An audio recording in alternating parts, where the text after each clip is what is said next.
cinematic universe of mythological creatures. New movie, Red One.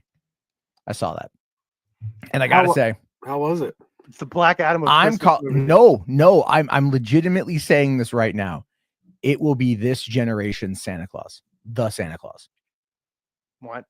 Like, you know, yeah, I don't know how old you are, Perp, but it's like, I don't know if you remember, like 30 years ago, Tim Allen's The Santa Claus came out.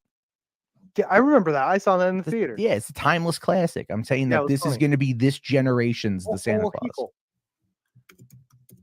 Okay. So, it's good. It's like an action movie, though. It is an action movie. It has the spirit of Christmas in the end. Like no, the spirit of Christmas in the end of the movie. Absolutely. Like there's this moment with The Rock that I thought was like genuine.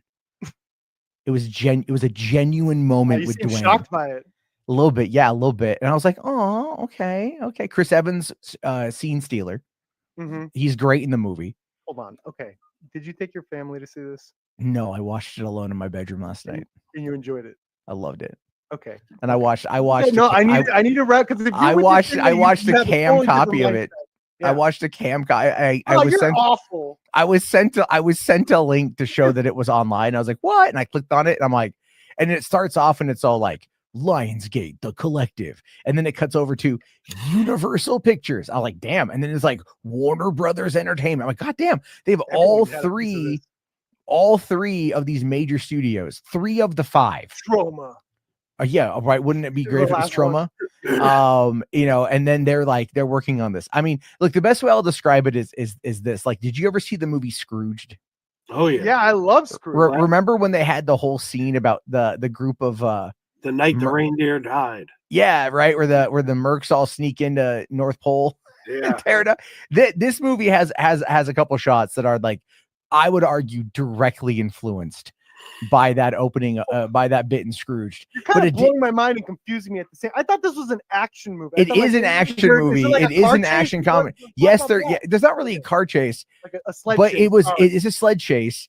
And in the sled chase, I won't tell you what happens, but more or less, it's not like a snowmobile chase. It's like a snowmobile chase, like whatever. But like more or less, that's cool too. What you've got is you. I remember like, oh yeah, this was written by the guy who wrote like Fast and Furious 5, and a bunch of the Fast and like the Hobbs and Shaw movies too. That's a win.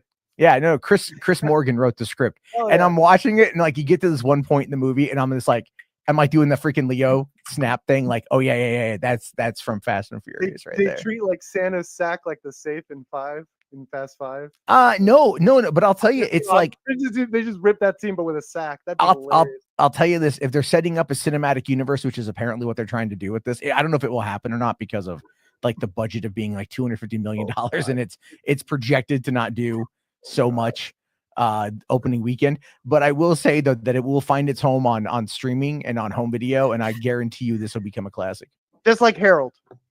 I mean, what, Harold and the Purple Crayon? You know it, Jarbo. You know it. What? Hey, I called that one. Called that one. Joe called that one. You're outnumbered. What about being a good movie or a bad movie? When it came out, a good movie and a fantastically successful. When it came out, like a bunch of people were like, say, "Oh, look at that, it flopped." And I said, "Yeah, but this movie is going to be a big hit once it hits streaming because the audience scores are like through the roof. Like the audience is really through the roof, Jarbo." And it's like number 4 on Netflix right now. I was like, "Yep, I knew that movie was going to find an audience." Yeah, but it came out like in August.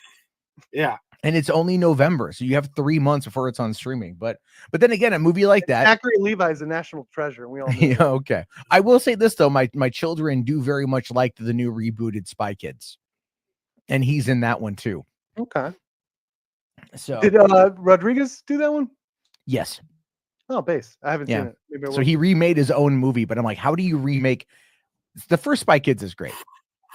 All right, the first Spy Kids is great. We do have a super chat here from Garrick real quick, a little unrelated to the Star Wars bit. We'll wait for people to come on in. But anyway, saying here, will Red One be the first original IP from The Rock to get a sequel, or is he going to bail like he always does? I think they're going to do a sequel, but this movie doesn't set up a sequel. Is it another holiday? Please tell me it's another holiday. Involved. It's probably going to be like another holiday sort of thing. I will say this though, the best part about Red One is that could be a thing. I was reminded of the world building in the Santa Claus 2. What I you never had, saw like, the second one. I only saw the first one, and I thought that was enough for me. you never saw okay, the even as second a one's kid. pretty good. Mrs. Claus is pretty good. The third one is like the But third then one. I was into Jack Frost and not the Michael Keaton one. Yeah, or the straight to home video horror film. Yeah, that's that one. That's the one. That one. But no. I mean, I could see him continuing on with this one, but at the same time, it's like you don't necessarily need to. The movie itself is fun. It's very self-contained. They do open up the world to like more things that could be there, and they're interesting. And honestly, I want more Krampus. Krampus was fucking awesome. Krampus steals the show. You know, he's great. And so I don't know who voiced him. It was no one big. It was no one big. Interesting. Like literally the $250 million that they got for the budget of this movie or whatever is like The Rock, Chris Evans, Lucy Liu, and then J.K. Simmons. And J.K. Simmons honestly is more of a character actor than anything else. Kiernan Shipka's in it, and Nick Kroll is in it, and those are the only other two names really in it. You know, so it's like they spend all their money on that stuff anyway. Blue Jay here asking, how does Red One stack up with the other Rock movies? I like it better because I feel very well. It's yeah. I mean, like, dude, I like the Rock standalone movies. Obviously, I've always given him shit about his franchise merits and whatnot. But I like franchise merits because he always jumps into franchises. He will always try to jump into an established IP. That's pretty cool. He does this. Real quick here, Blue Jay for 2. Thank you very much. Saying Harold is probably number 4. Ironically, I don't know. Kids will watch a lot of. You're stuff. number 4. Ironically, got him. So okay, that makes sense. He's recovering. Relax. Sure. There we go. Then also Andrew here says, have you seen anything about The Rock and Smashing Machine? It's a dramatization of one of the best documentaries you've ever seen. I've seen pictures of him in the in makeup. And he kind of talked about how like he had to act more in that one. So the thing is the Rock. Yes, go ahead, Joe. Sorry. I was gonna say I'm anxious to see it. I know my kids and my wife, they're all really excited about it, but it's so tough scheduling with my family because my one daughter is only with us every other weekend, and she's not with us this weekend, and it's like there's not enough hours in the day. There's like they want to see that, they want to see best Christmas pageant ever, and it's so hard getting everybody together. Yeah, no, I understand that. I absolutely understand that. That's why I would argue like for the best Christmas pageant, just wait for home video. Like, does anyone remember the original version of that with Loretta Swit? It's okay. So there was an original version of that. Okay, yeah, it sounded really familiar. Movie. Yeah, it started Loretta Swit. It used to air on TV all the time back in the 80s. That's probably where I know it from. Because I'm like, this seems so familiar. Like I've seen this story before. But it's all there's a lot going on. I mean, a lot of stuff to see there. The yodel. You got the yodeler. Everett. Can everyone sing yodelay, yodelay, yodelay, yo? Absolutely, Everett. Yodelay. Yodelay. Oh my God. I don't know. Like, I can't, I can't hit those high notes. My balls are too big. Oh, anyway, man. You want to hear something crazy? Yes, crazy. I told my wife this. She just shook her head. She's like, I don't know what the hell's wrong with you, but I'm really sick right now. Okay. And earlier today, I sneezed so hard that I hurt my balls. That sucks, man. Is that an age thing? I don't know. It just like it was like I sneezed and like just something like shot down. Like no, I'll tell you this, right? So my daughter and I were horsing around earlier, and she was trying to kick my butt, and I kept telling her like, you kick me, I'm a fart. You kick me, I'm a fart.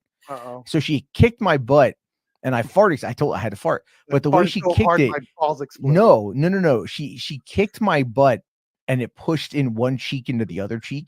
So when I farted, it sounded like an elephant trunk going, like an elephant roar. You were technically twerking. It was just like, right? It just like this whistled out my ass. And she just hit the ground laughing her ass off. That was so funny. These are things, older people. Yeah. So hold on here. Garrick says, I hate how everything in all of Hobbs and Shaw dialogue revolves around how big his winky is. Thankfully, nothing about that happened in Red One. But also joining us is Chris. How's it going, buddy? Elephant farts are the best farts. They just one time I tried to sneak out. Hold on. I was at my dad's house, right? And I was sitting in a computer, like a metal chair, and at his computer, and he's behind me, and I had to fart, and I'm like, I'm just gonna try to like silence this guy out, and I tooted, and it went on for like 20 seconds, and my dad like could hear it, and then he didn't say a word, and then he just goes, I felt that on my leg. Oh God. From Springer. It was great. But yes. So Star Wars, guys. Now that we're about 15 minutes into the show, after this fart talk, let's talk. After this fart talk, there you go, buddy. That's what's happening. There's a lot going on with Star Wars right now. A lot of really, because I hear everyone complaining that nothing's happening. Well, that's the thing. No, things are happening. It's just maybe not what everybody wants. Okay. Now, I would like to just kind of start off by saying I think we can all attribute the start of the issue goes back to The Last Jedi and how I'm not saying it's a bad movie. I'm not going to say that. But that is where it started. No, it was a very divisive film. It was very divisive. Not the movie's fault. Everyone was wrong. It's the director's fault. No, it's not. I honestly don't think it was divisive. I think it created the illusion. You don't think it was divisive? I think it created the illusion. How can divisiveness be? How can divisiveness be an illusion? Because you either hated it or you loved it. Yeah, now, I believe you loved it, and I hated it. But I believe it created the illusion of divisiveness. Because if you look at every measurable metric that we have, it was a success. However, a bunch of people made angry videos on the internet, and I don't think they represented the minority. But it was a success. They were the loudest voices in the room. I'll give you some of that. There's kind of like but the chuds live rent free in y'all's heads so much that you think they have so much power. I'm talking about people like Eddie and people like that go on Max's. They're Eddie, you guys remember Eddie Diaz? He's anti-chud constantly, and I'm like, why the fuck you let these people affect how you watch movies? My thing is, I think The Last Jedi, people were really amped up because everybody pretty much liked Force Awakens. They went into The Last Jedi expected to be one thing, and it was another, and that's why it's had such a huge fall off the second week. Now, is it going to make money? Fuck yeah, it's Star Wars. And is Star Wars ever going to die? No, we're always going to have Star Wars, but it just may not be the Star Wars that everybody wants. But yeah, I think there was a huge divide in the fandom after people went and saw that movie and went, what the fuck? I remember going back to see it 3 times to see if I was getting it wrong. Like, okay, and what am I missing? Why is this movie not resonating with me? I went back 3 times. Luke should have been the villain. And I was like, because I wanted to be wrong about it. I didn't want it to be true, but I was like, wow, I really don't like this movie, man. Don't get me wrong, there's some beautiful parts to it, and they could have skipped the whole save the horsies Canto Bite bullshit because it's a beautiful movie and it had some beautiful scenes, but the story just visually, it's one of the best too. I was like, what is going on, man? Is Rian Johnson just like really? I think the problem was Lucas. Like, what the fuck is going on? He would try to have it both ways, where it's like Luke is not exactly a bad guy, but he's not exactly a hero. It's like you need to pick one.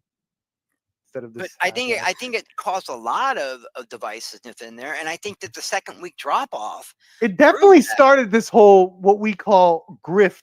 Yeah, exactly. Explosion. Oh yeah, Joe's right about that. It's like you could look at it through that perspective. Crazy Joe. It's like that movie was like the North Star. I used anti fan hate that you see today.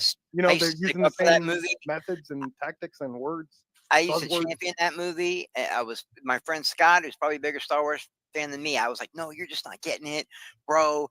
Luke was testing her. He let her take that lightsaber. He let her beat him to see if she'd actually go to the dark side. Bombs will fall on the big Valkyrie ship because it's so big. It has its own gravity. Like, I was like trying to explain away everything, dude. And then by the third time I watched it, I was like, no, man, my friends are right. This movie's not for me. I'm not saying the movie sucks. It just sucked for me.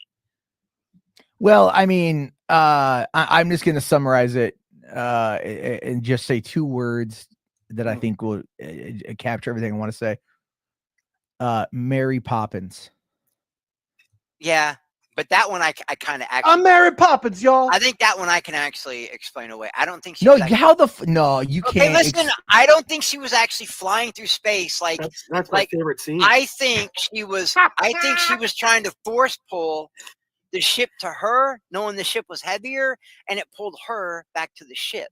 I've always said that Either way, it's might like have been 3 it. seconds. That movie's like, oh, Yeah. isn't that the longest Star Wars movie ever? Too. I don't know. There's a lot of bad shit. Yeah, because of the candlelight scene. That scene, I almost got out of my chair and gave that scene a standing ovation. Like I felt that scene. Oh my God, Joe. Joe's tastes have always been very obscure. Well, no, He's that's into a lot of people things would have we're thought not you're into. having an episode. That's the scene we've been waiting since 1984. What? Waiting for? What? What are you Because talking about? In 1980. Everybody's wanted to see. You were Leia waiting for the use- scene where Leia was thrown out of her. No, we have 1980. always wanted to see Leia use the In Force. 1980, Yoda said, or There's Obi-Wan another one. said that boy is our last hope, and Yoda said, no, there is another. No, there's Now, another. We I don't didn't mean know it's till Leia. 1983 that he was talking about Leia, but as soon as we found out he was talking about Leia, we knew Leia was very, very I think strong. he was with the talking Force, about Jar Jar. but we never saw her use it. We never got to see her use the Force. And when that movie opened, she was dead. Carrie Fisher had already died when that movie Which opened. is why they should have killed her off But when Kylo killed when he shot that. Joe's Yes, right. we no. were watching. No, first we of were all, watching Joe's correct Carrie from Fisher. that movie gets thrown in terms of disrespect to the characters. Joe's absolutely right in terms of like if you're going to do a realistic portrayal of someone using the Force power, it's probably going to be as an instinctual thing, right as in the cusp of death, and we that were she watching finally her is able final- to do it. We were watching her final. And people, I performance think as it's more character. disrespectful that she's known as like the another. She's known as that, and people wanted her just to die, like in space, without any Force, none of that shit. Well, no, That's I don't think disrespectful people to the didn't character. want her to die until We're- she actually we- died. We're And sitting. they were in like, the okay, audience. let's not mess with her legacy. Take That's why yourself. people Take wanted yourself. No, we're sitting in the audience watching Carrie Fisher give her final performance as this character that we have. Is powerful with the Force, but have never seen her use the Force.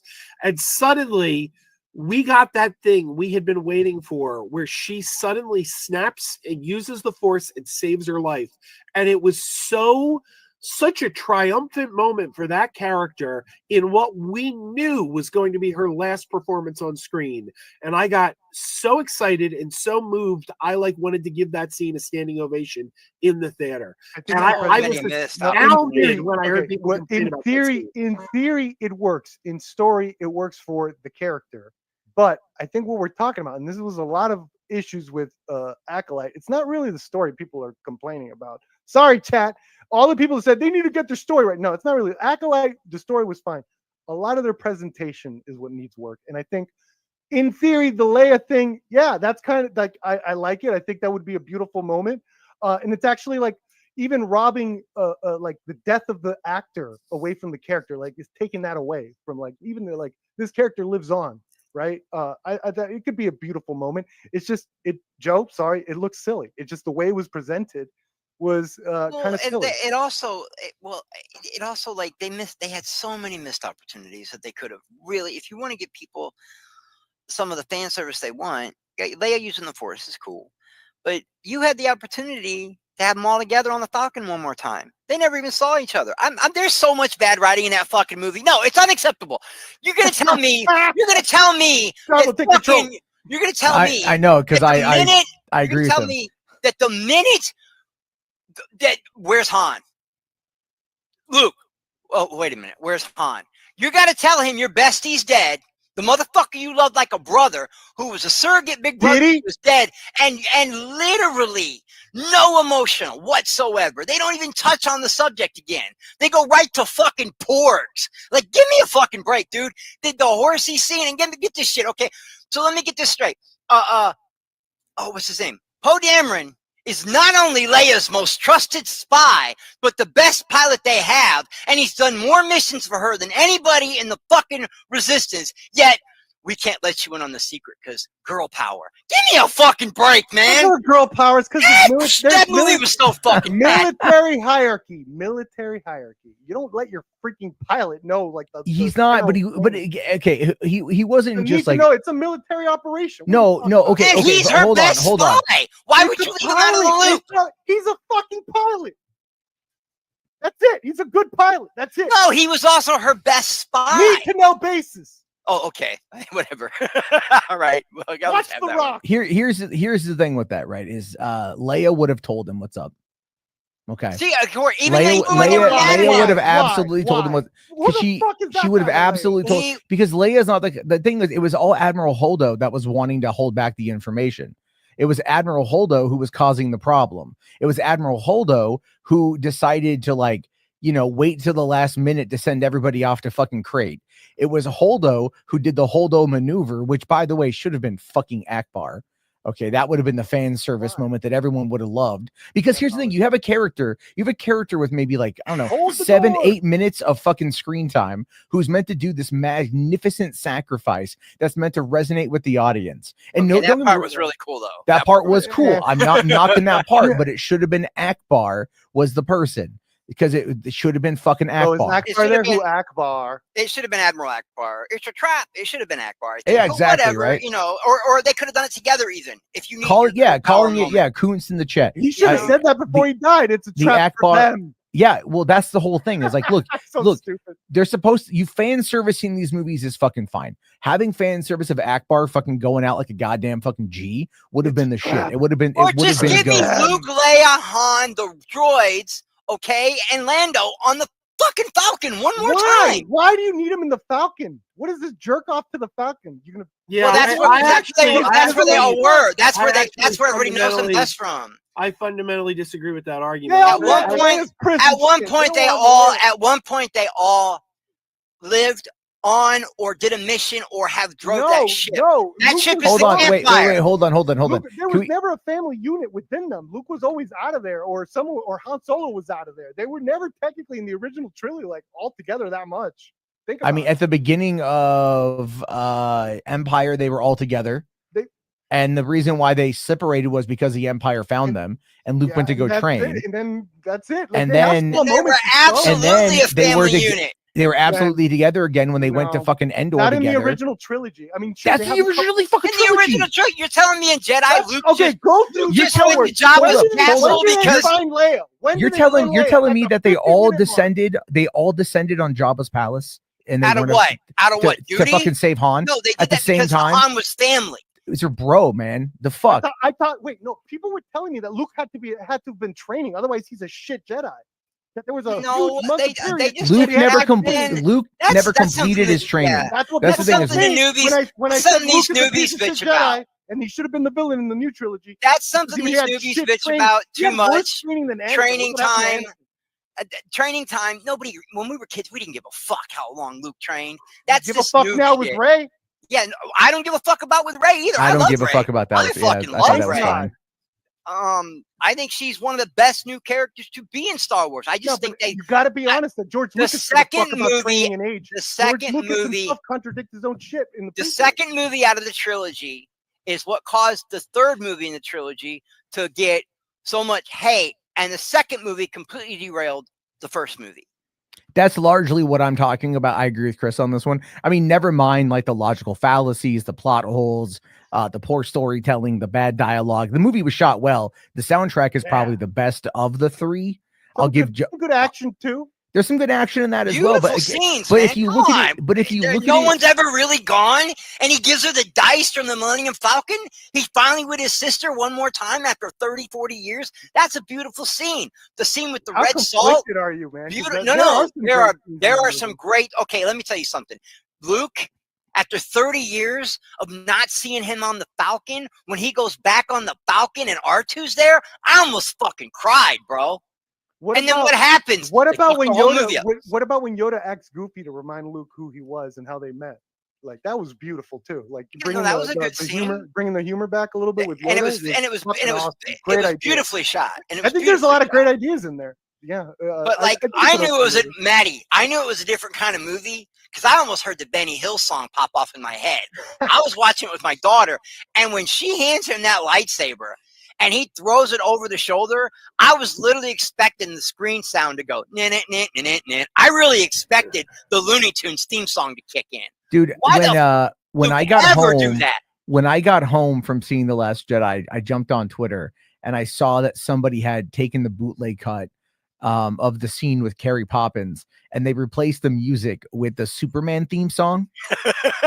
And it fucking fit. And all it did is I would have pissed myself. It just made me more angry, to be honest with you. I was like, I thought it was so bad. Well, okay, so like, the thing for me with that is I agree with the concept of it. There was the setup from the first film, and Kathleen Kennedy herself has confirmed that there was, in fact, a writer's room that had plotted out all three movies.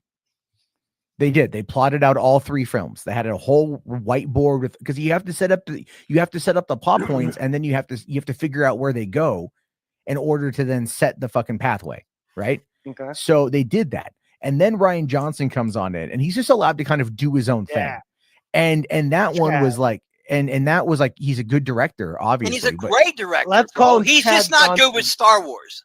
It was just, I love everything else he's ever done. Looper. No, I love Looper. I love both the Glass Onion Brick movies. was awesome. Brick was the shit. Brick was good. Brick was good. It was a great indie movie. I love everything that guy's put out, except The Last Jedi. Yeah, I've never seen a bad Rian Johnson movie. Have you seen Looper? Yes. Oh, I love Looper. I think Looper was was great. Looper had some problems. Fell apart so hard by the end. It was like, oh, by the way, there's no mutants. By the way, there's a mutant. Yeah. Like, telekinesis is a big deal, but only one guy's got it. Yeah. We don't have mutant powers. We're not like the X-Men. By the way, we're the X-Men. Andrew for 2, thank you, says it was pretty, but it was a bad movie. I'll grant. I mean, I don't think there are such a thing as like a bad movie, but it was not one that I liked. H bars for 5, thank you very much, says, will most of these Star Wars projects ever come out? That's going to be something we're going to talk about, obviously.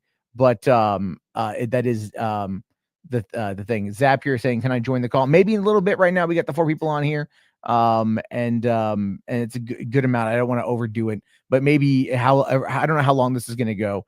But I know Joe might dip out because of his voice at some point, and then if whatever happens, I might. And I've never in my life wanted to not like anything Star Wars. You guys know me. I'm the biggest fucking Star Wars simp there is, man. No, me. I'm the biggest Star Wars fan and the biggest Darth Maul fan. That's me. And okay, I see what you're doing. This isn't like a dick measuring contest. What's going on?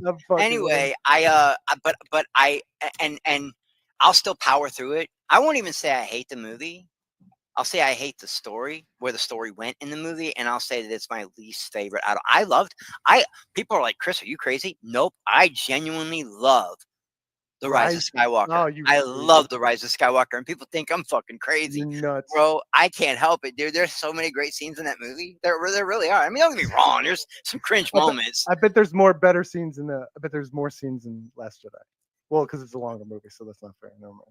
It's not a longer movie if you take out the Canto Bite scene, which has no relevance in that movie whatsoever. It showed that boy has Star Wars in him, too. It showed that they wanted to please PETA. That's what it showed. Hell yeah. Why not? Look, guys, I'm all for activism. I'm even okay with subtle activism in my movies. But they left. Don't fucking gag me with your activism. James Gunn was very proud to win the PETA award when he did Guardians 3. Very proud. Get that award. Yeah, but the activism in Guardians 3 was way different. Yeah, that was next than the fact that they saved these weird like dog horses, but they left the slave children. Because Rian Johnson all about saving the animals. No, and they went all the way. What they go to Canto Bite for, Maddie? They had Star Wars in them. And Perp, Maddie. What did they go to Canto Bite? They went to Canto Bite in order to find the safecracker. What happened to the safecracker? Nothing. Nothing. And then they just meet Benicio del Toro, and he's like, "Hey, I can do that." But at the beginning of the movie, it's brilliant writing. At the beginning, there's only one man in the universe. There's only one man in the galaxy that can crack this code, and you have to go get the code breaker. They took a gamble. and they did it in the I actually have Right. I have no issue with that because sometimes in a mission things are going to go sideways. Sometimes you're But there not just gonna- happens to be another guy in their jail cell that can do exactly what they went there to do. Yeah, it was Benicio del Toro. I will say this. I will say this. Hey, It bro, should- Luke landed in it should have been planet and Lando. found that They should Yoda have guy found right there. Lando there. They murked. Look, they took a great character, a wonderful character. Okay, Captain Phasma. They took a beautiful character that should have had a much What do you better mean arc beautiful than that, character? and they fucking murked What are her you in like talking 20 about? They actually seconds. did something with her. She What'd they didn't do with her? shit. They threw her off a fucking cliff, bro. Like, Yeah, that at least she fought. At least she fought Finn. She didn't do shit in the first one. I didn't even see her fire her gun in the first one. Did she even Build up. fire her gun? Did Build up. the woman named Phasma? Did she fire her Phasma once in the first one? No, Phasma, and that's the other thing too with Phasma is they killed her off in the site. They set up like At least she did something. they set her up to have like a big comeback for the third movie.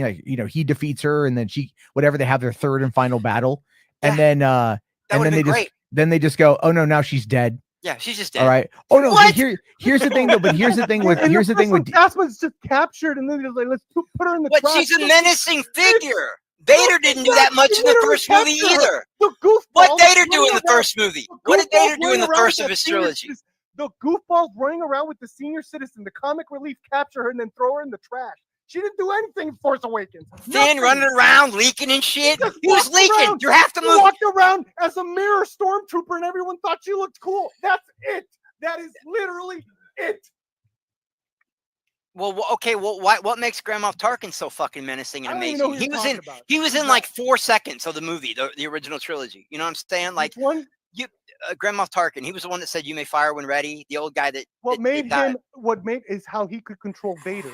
Vader, which was the biggest badass, was like he would like listen to him. Okay, like, and what did "I'm not gonna Vader leave." do? And what did Vader So do? that made him intimidating. When he's like, Vader, put him down now. Vader That's had what he would do. one little Vader fight. was like a fucking dog, and it's like we saw Vader kick ass. And Vader had one little fight. Well, he was choking most motherfuckers.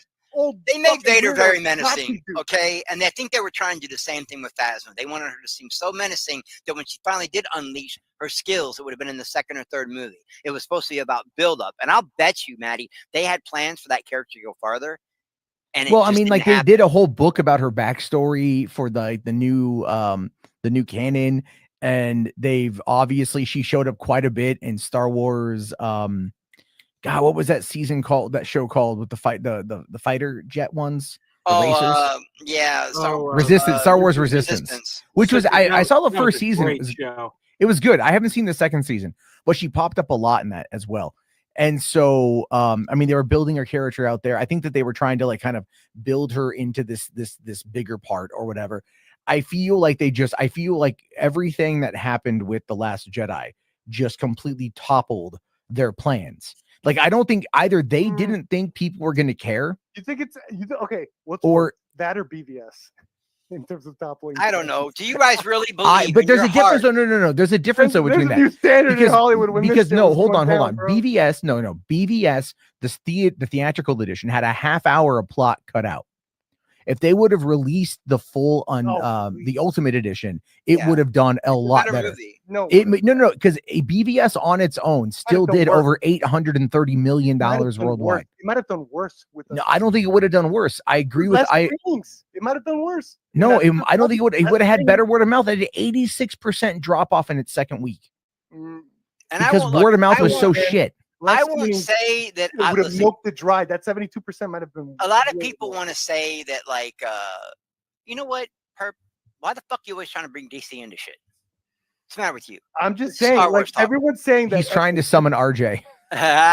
He really is. RJ's probably lurking. Listen, I'm not like all these other people that say Star Wars has been horribly managed by Disney.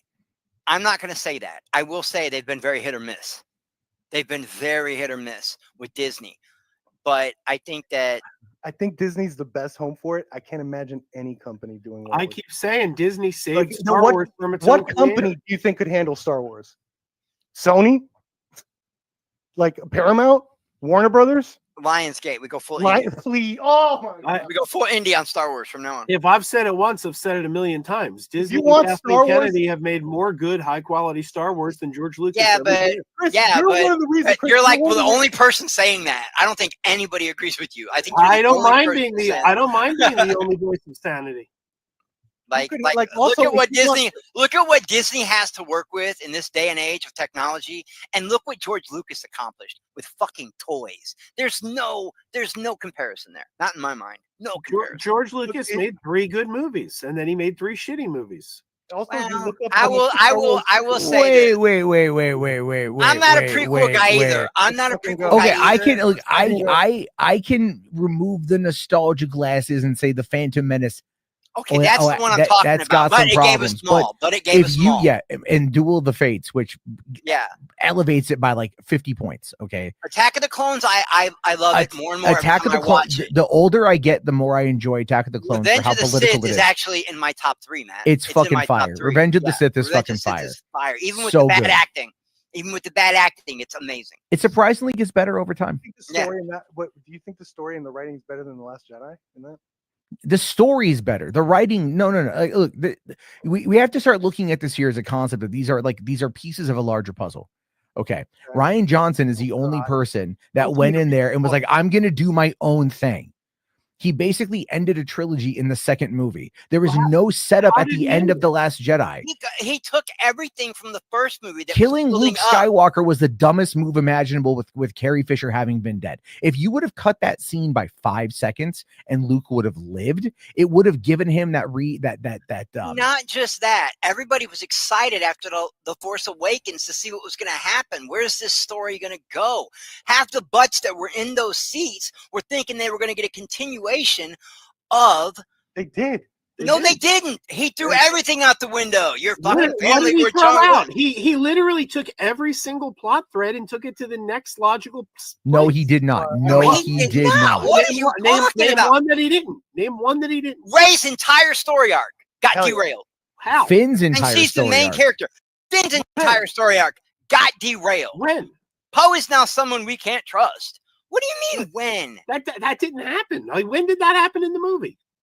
J.J. Abrams built up that Ray was had force powers, and they were alluding to the fact that maybe Finn had them too. They took all the setup, like who was her family? She needs to know her place, and he just was like, "Oh, your family were junkers. They were nobodies. They had look. You want to make people like a character like Kylo." You want to make people like a character like Kylo Ren, okay? When after you've murdered your own father, I pretty much think you're irredeemable. They should have just kept going with that. Yeah, no, they had to ship Rey with Kylo. Yeah, but you're talking. I don't think that was ever the love story. It's redeemable. They've done it in Game of Thrones. Tyrion shot the Lannister dude. Everyone loved him. Well, he killed Tywin Lannister. Guy. Hold on. He killed Tywin Lannister in season 4. And he killed a bad guy, not a good guy. He killed Tywin Lannister after Tywin Lannister was fucking his girlfriend, and then and then he found that out. Like, that's why Tyrion killed his dad. He was tired of being. It doesn't fucking matter. How the fuck is Han still running around with Chewie, leaving Leia out there when all the shit? Han's They broke up. Yeah, that was the whole. Did he not see what his son was doing? He's not aware of that. How at that point? What is he not aware? He's just running around the neighborhood. It didn't happen on Han's watch. It happened on Luke's watch. It doesn't fucking matter. That's his son, bro.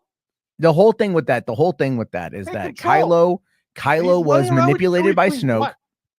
He was manipulated by Snoke, which we then found out was the Emperor. Okay, fine.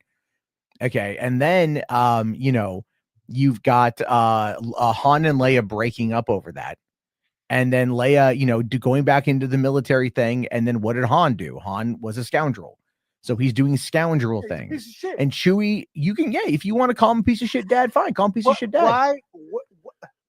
What was he thinking? Like, his son was literally, like, they literally became the resistance again. That's how much his son took over.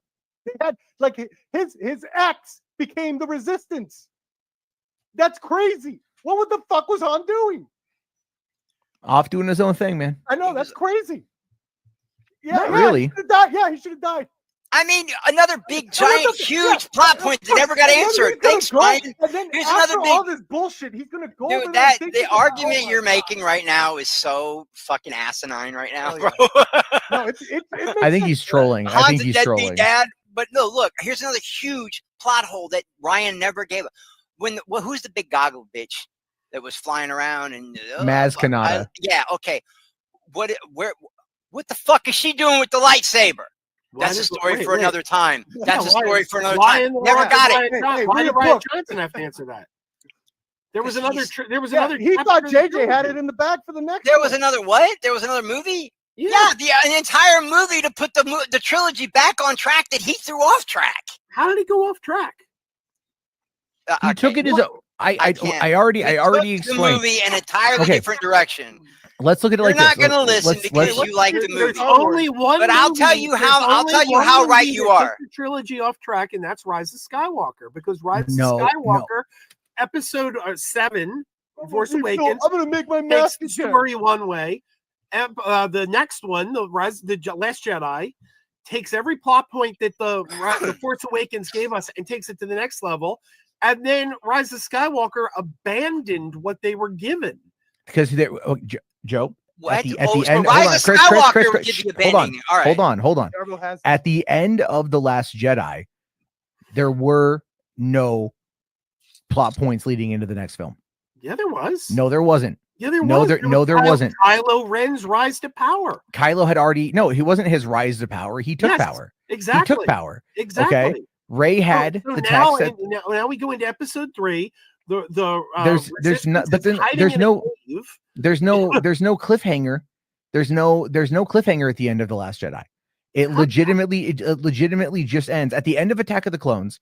You hear the Imperial March for the first time, and you see the clone troopers knowing what's going to happen. At the end of Empire Strikes Back, Han is frozen in carbonite. Lando takes the Millennium Falcon, goes off with Chewie to go and rescue him. And Luke is getting his hand repaired, and he's with Leia, and the bad guys won. At the end of the second movie, the end of Last Jedi, he could have the same kind of arc, even though they never set up that anything was effectively going to continue. It was like, okay, we're on the run now. All right, and there you go. There was no emotional arc at the end of that movie. If Disney was so hiding in a cave, if Disney was so sure about their decision to put Ryan Johnson in the second movie, and they had more plans later on down the line. Hey, why the fuck hasn't he got his trilogy that he was supposed to get? And why the fuck did they bring J.J. Abrams back in to put the fucking franchise back and that's also why Colin Trevorrow left, is because Colin Trevorrow was following what J.J. Abrams had initially set up, because it's not like these movies are made in a vacuum. They take many years to get done. And so the fact that they were planning out a trilogy 2 years apart from each other meant there was a lot of pre-production time that was going to go into each movie. And Trevorrow quit the movie. He dropped out in September of 2017, 3 months before The Last Jedi came out, which would tell you right then and there that the way that they chose to end The Last Jedi with Luke dying was probably one of the key factors causing him to walk away from the project. Well, I've read Trevorrow's script, and Trevorrow's script is a fantastic finale to the trilogy set up by Force Awakens and The Last Jedi. If they had done the Trevorrow script, we would have a fantastic trilogy. But they screwed up by ditching that script. In fact, I keep saying J.J. Abrams is the biggest liar on the face of the planet, because J.J. Abrams. Because J.J. Abrams went to the press and told the press, we never had a plan. There was no plan. Bullshit. There was a plan. I've read the plan. The plan is Duel of the Fates, which was the Trevorrow script. J.J. was the one that threw that script out and said, I'm starting from scratch. So when he says there was no plan, he altered the plan. He changed the plan because he didn't like the plan. Then he went to the press and said, we never had a plan. He did say that. He did say that. Yeah, I know he said that, but I've never read the Trevorrow stuff. I just know that said it's awful. We never know. There it is. I got it sitting right next to me. We never know what these people are being told. You're sick. What are you doing? You're getting your germs on it. Hollywood has just as many politics. I mean, everybody wants to go like, so what? JJ is like a horrible director now, and he's unsuccessful and all those things because he lied about one thing. His Star Trek is still awesome. I still prefer Star Trek over Star Wars. Well, 50% of the Star Trek movies he made were great. I would agree with that. So I would agree. His Star Trek movies I would are agree. 100% I would for agree. me. I like both of the Star 63.3. Trek movies. I Is hate he a better? Do you guys consider him a No, better do you Star Trek only director? hate Into Darkness because of the con thing? Into Darkness, the one I hate like. it because of the last 20 minutes. The last 20 That's the one I if like. they- I if like they that had That had that the one 20 best minutes action, earlier, I but wouldn't that hate it. city chase, that shit to this day, the effects look amazing. And Okay, I'm wait. I'm So- surprised. How come he couldn't? Like, So if you look at J.J. the- Abrams. So let me get this straight. J.J. Abrams took his own liberties and switched things around. In the con story, that's bad. But if Ryan Johnson does it to Star Wars, that's okay. Well, what Crazy Joe's What do saying you- is that what- JJ what do you- did it again with Yeah, the what are you talking Colin- about? I don't even know what Well, that yeah. means. Like A and B aren't the same. Yeah, what Crazy Joe was saying is that JJ changed again the Colin script to do Rise of Skywalker and Duel of the Fates. But I thought if you look at Into Darkness again, watch the chase with beyond story shit, just the chase with Khan and Spock. The effects are amazing. It's like the best city and like whatever fucking levitating cars I've in a movie to this day, because they use like some practicals and they shot it in daylight. It looks amazing. And he didn't use any of that shit for any of his Star Wars. He didn't use anything he learned from Into Darkness, and that kind of blew my mind. I think, but I think there was something a bit more at stake with Rise of Skywalker than there was with Into Darkness. No, but even in Force Awakens, I felt like he was playing that movie in defense. Yeah, but then again, look, I'll say this: I agree with the concept that JJ doesn't get endings. Like, Super 8 came out in 2011, and I love Super 8. I think Super 8 up until the last train crash is like 30 minutes. It's like, I know, come on. up until the last like 30 seconds of that movie, it's wonderful. The last 30 seconds are just like, we ran out of ideas, roll end credits. It really is. But other than that, like up until that point, it's wonderful. And the people that really enjoy The Last Jedi, I don't want to take that from them. I don't give a fuck about Superman, but I hope everybody gets what they want from this upcoming Superman movie. I couldn't give two fucks about Superman, but I hope my friends get what they want. But to say that it wasn't divisive, I got one movie right now that will prove it was divisive, and people can make up as many excuses as they want for it.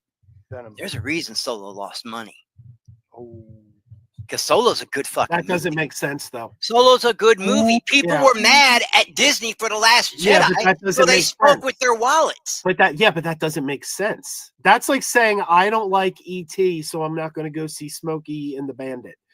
No, that's not the same. That's like saying I didn't like what they did with that's not a good comparison. You're talking about a movie. I didn't like this Indiana Jones, so I'm not going to go watch the new E.T. You're talking about a movie starring a different cast, written by different writers, directed by a different director, set in a different time period. Now, that movie lost money, but the movie that was the direct sequel to The Last Jedi made $1 billion. So if you have a problem with The Last Jedi, the movie you're not going to go see is Rise of Skywalker. People went to see The Rise of Skywalker because J.J. Abrams promised he would put it back on track. But the general audience doesn't know that. I think general audiences kind of maybe they thought it was going to be better, but they don't listen to JJ. They probably. I'll tell you something else. All the people who screamed woke, woke, woke. How come Star Wars has too many women now? The Force is female. What was the only one that lost money? The one starring a dude. So, what message did you send? Okay, well, I hold on. I'll say this, right? Like before Solo came out, I got a call from a friend of mine who's not an internet person. He doesn't have Twitter. He doesn't have Facebook. He was on Reddit a little bit back then. And he hit me up and he's like, what's this I'm hearing about Solo sucking? And this was a month before the movie came out. And I'm like, it doesn't suck. No one's seen it yet. They don't know. And he's like, well, this is what I'm hearing. And like, he's a non-internet person and this is what he's hearing. So the reason why I bring that up is because the idea of Solo was in fact really harmed by what happened with The Last Jedi, because The Last Jedi dropped in December. Solo came out 6 months later in May. The trailer for Solo came out in early February, and around so then people were still really mad at The Last Jedi. So there was already but Last Jedi. Hold on. I'm not done yet. in June, or not June, in like late December and January of it's 2017, 2018, there was already a mounting negativity campaign online pressed against Solo. There was already, within weeks of The Last Jedi coming out, they were already like, well, Solo's gonna suck too.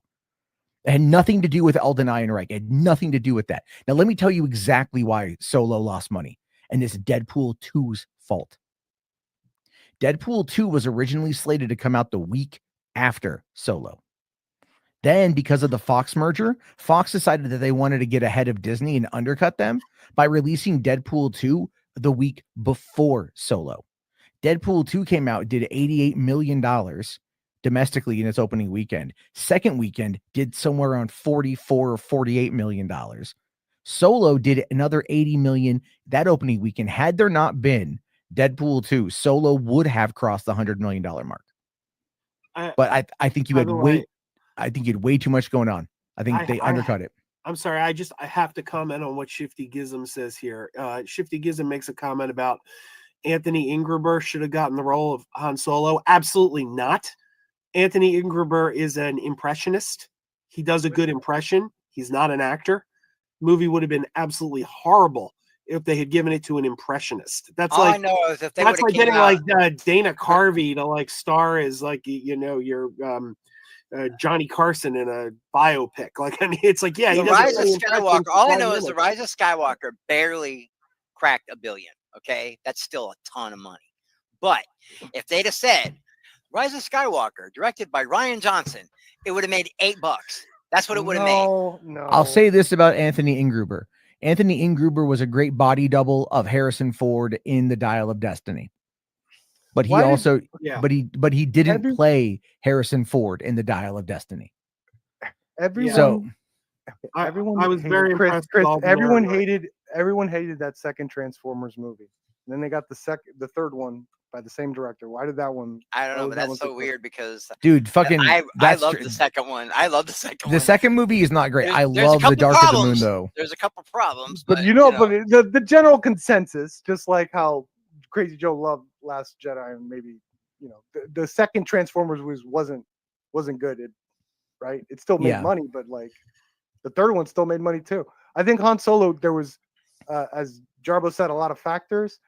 I think it's like you pointed out that Last Jedi, the second weekend had a huge drop off already. Yeah, it was pretty big. Okay, it still made it to $1 billion. Yeah, like if that's already the audience punishing it. I don't think like they're not gonna like. But you got to remember, 750 million of that was in the first week. Han Solo had terrible marketing. It also had really bad buzz from the reshoots because people love Phil Lord and all that stuff. Something else people are forgetting. Disney made a serious mistake with the marketing on Solo in that they were afraid to market the movie because they didn't want to have audience confusion. Like, when Marvel movies are coming out, there will be trailers playing simultaneously for more than one Marvel movie. Like, you'll have one opening a few months after another. They'll be running trailers for both of them. They were not doing that with Solo. Their attitude for Solo was, we need to wait until the marketing campaign of Last Jedi is completely finished before we even start showing trailers for this thing. And that was a mistake. I think they should have had a trailer for it in front of The Last Jedi. Absolutely. I think one, I agree with Shifty Gizm talking about the movie ballooned its budget due to the reshoots, obviously. And I know a lot of people who didn't see Solo in theaters and then saw it when it hit Netflix hold on. And then saw it when it hit Netflix by the end of the year in 2018. And I started getting phone calls from a bunch of friends saying, holy shit, you were right. Solo was awesome. And so it took people, there was word of mouth right off the bat was not great because people just didn't want to go fucking see it. Yes. And in Star Wars history, in terms of Disney history, is the firing of Lord and Miller not the biggest thing that's happened? No, I'd say the firing of Dan and Dave are bigger. Than Lord and Miller? Yes, absolutely. I got to disagree for one major reason. Lord and Miller were already filming their movie when they got fired. I think that was the biggest controversy in Star Wars. Well, that was a big controversy, and that was big because that happened in June of 2017, and so that was a bit because it was less than a year before the movie was going to come out. Oh no, because they were going to have it come out a year after The Last Jedi. It was going to drop in No, what is it? Sorry, no. The Last Jedi got pushed back 6 months to December of 2017, and originally it was going to be Solo coming out at that point in time, and then they pushed that back to Labor Day or to Memorial Day weekend, trying to capitalize on the having that be at that point. What was it, 2018? So it was like 30, was it 40 years, 41 years since the release of Star Wars, like to that weekend. Basically, they were trying to be all nostalgic about its release and shit. But they should have pushed back Solo to December, but that would have been taking it up against Into the Spider-Verse, Bumblebee, Aquaman, Mary Poppins Returns, a few other movies that came out at that same time. I still think they should have done it because I think it would have been better overall. It's kind of a cold-looking movie too. I was very excited about Solo opening on Memorial Day weekend because in my mind, that's Star Wars weekend. Every Star Wars movie opened on Memorial Day weekend until The Force Awakens. And I kind of was like, oh yeah, they're finally moving back to their home on Memorial Day weekend. And then the thing is though, but at the same time, the landscape had shifted by that time as well. Memorial Day weekend had already started to falter in regards to box office juggernauts. In the summer of 2000 and what was it like? It used to be $1 billion movies, and then it just tapered off for a few years. I think around like 20. What the damn? I noticed it like around 2012 is when it started getting like, whoa, they're not hitting like they used to on Memorial Day. What's going on? I mean, that was a year. No, Avengers. That came out at the beginning of the month, in 2012. There was Memorial Day weekend was July. That was July of 2012. You had Battleship was Memorial Day weekend. You had The Dictator. Dark Shadow came out around that time. Cabin in the Woods was out, but that came out a few weeks beforehand, I think, and that was Cabin in the Woods. That was picking up some speed. Greatest horror movie of all time. All I'm saying is like, that was also Deadpool 2 came out the week before Solo did, Tony. So, anyway, Brandon, no, stop coming here. You're gone. Okay. Jesus What? Christ. No. Yes, he's fucking just being annoying. He's got like 20 billion sock accounts. I think he'll like me. No, it's not you. What it's was like he saying? He's just going like, everyone's like Star Wars, and he's like, hey guys, I'm really excited for Moana 2. Yeah, he doesn't really. He doesn't understand. He doesn't. Yeah. I'm excited too, bro. Don't worry, man. I saw the trailer. I watched the trailer for Moana 2 again today with my kids, and it looks amazing. I can't wait for it. I've never seen the first one. I have no idea. The first one's good, dude. Future Star Wars. Fucking. Yeah, let's get back on topic. I want to talk about the future. Okay, so let's look at where we are. Okay. And we always complain about people that bitch about this stuff. We spent like about an hour or 45 minutes on like The Last Jedi. We're hypocrites. We got that out of the way. Well, that's where it all started. I really believe that's where it all started. I agree. But here's the thing though. That's where it started. Okay. If I could pick another project that for them to resurrect, I would want a Solo too. That's where I'm at because I love Solo. The Darth Maul ending, I know, so good. So good. Showing me what's going to happen with Kira and Crimson Dawn and everything else. Didn't Andor kind of take that though, like the whole prequel? I love that Vision was the bad guy in that one. Yeah. Well, and actually, originally it wasn't him. Originally, it was one of the guys from The Wire. Oh God, what was his name? He recently passed away. He OD'd on, I think, like an 8-ball or something. Michael White, I think was his name. Maybe it was Michael White or Michael. Oh no, I know you're talking about the guy that played Omar. Yeah. Yeah, Omar Coleman. Yeah. Yeah, I want to see the Lord and Miller cut. I want to see him as a bad guy.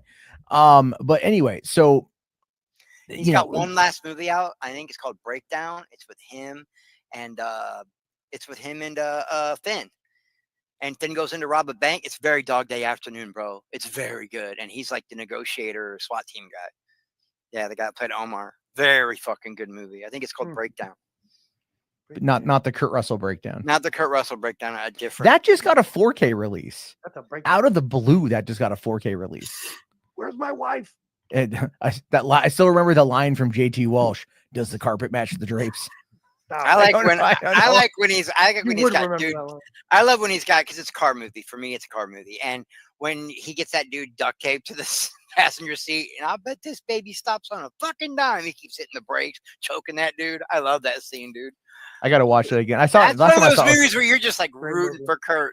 You're like, get Yeah. these motherfuckers, man. And what that means is that you need to have Kurt Russell in Star Wars. That will save it. Save Okay, it. so It doesn't need saving, damn it. looking at, oh my God, Brandon, you're gone. You're gone, Brandon, man. You're gone. Brandon, Stop. I love you, man. You're the best, man. I'm rooting for you. Go bro. haunt Little Movie Hey, Perps Brandon, channel. Yeah, hey, Yeah, never go to give his up. channel. No retreat, no surrender, Brandon. Yeah, AI, go haunt that one. I'll say this much though, Matt. After I seeing could the deal way with Kurt that, Russell was dressed as Ego in his human form, when they in Guardians 2, I think Kurt could be great in a Star Wars movie. Now, you know, like he's got that look, man. I think I would an admiral or something, or an older Jedi, Like an older Obi-Wan type character. Yeah, I would love that. Dad. I Obi-Wan's would love dad. that. Yeah, I love shit that gives me the Darth Maul thing was dumb. It was not dumb. No, the Darth It Maul was thing, it was not dumb. that It was was so it was smart. it doesn't matter Not if dumb, bro. like It was serious. people didn't watch the animated shows were confused. It doesn't matter, man. Darth Maul came back. And Sam Witwer voiced the guy. It wasn't Peter Serafinowicz who did it in the Phantom Menace. They got Sam Witwer to do the voice. No, Spherical, when he was actually on the planet and he had his beard and the gray hair, not when you first see him. The way he was dressed in human form on the planet when he told Quill, "Yeah, I, hurt my feelings. I have to kill your mom like that," and Quill snapped out. He looked very Star Wars. He looked very science fiction. Yeah. Plus, it's Kurt fucking Russell. Has he ever made a bad movie? Name one. I'll wait. I'm thinking 3,000 Yeah. Miles to Graceland. you keep that name out your fucking mouth. Up, Stop Joe. it. That's a great Shut the movie. fuck up, Joe. All-star cast. Come on, man. Stop Apologize. it. Dude, David Arquette has one of the funniest jokes in that movie. What's the smartest thing that ever came out of a woman's mouth? Chill. Einstein's cock. Yeah. Fucking Bokeem Woodbine, man, coming off of fucking the big hit. Kevin Costner thinking he's Elvis's son. That's a brilliant villain. That's a brilliant villain setup. I It's like great. moments in that movie, but overall, I hated that movie. Oh, I love it. Dude, Oh, I when that loved movie came out, I got a bootleg copy of it and I watched like the first 20 minutes before I went to my work as a security guard at a casino. So in the first 20 minutes of 3,000 Miles of Graceland, they go and they murk like 50 security guards. You guys remember that I had to go to work I as just a security remember guard? like, okay, things were getting a little like, oh, okay, things are kind of slowing down. Holy shit, John Lovitz is in this movie too. Like, oh my God. And then he gets arrowed. He gets bowed out. Like, and it just picked everything up again. That movie's so fucking wild. I'll That give you movie is the pretty most underrated Kurt Russell movie. Captain Ron. Soldier. Disney's Sky High. Oh, whatever. No, Sky High is fucking legit good. Soldier, baby. Yes, Sequel sir. to Blade Runner. Yes, sir. Gonna kill them all, sir. Did you just give a whatever to Sky High? Yeah, I never saw it. Sorry. Your former your former star of one of your episodes. I never saw it. I feel bad. Don't make me feel bad. I don't feel bad. Yeah, you got Kurt Russell, Kelly Preston, Bruce Campbell. Oh, man. I love Bruce. You got isn't Dave Foley in that movie too? I don't think Dave Foley is, but Kevin, the other one. Kevin McDonald, right? Yeah. From gotta love the Kids in the young Hall. kids in the hall. Anyway, so okay, let's talk about the Star Wars shit. All right.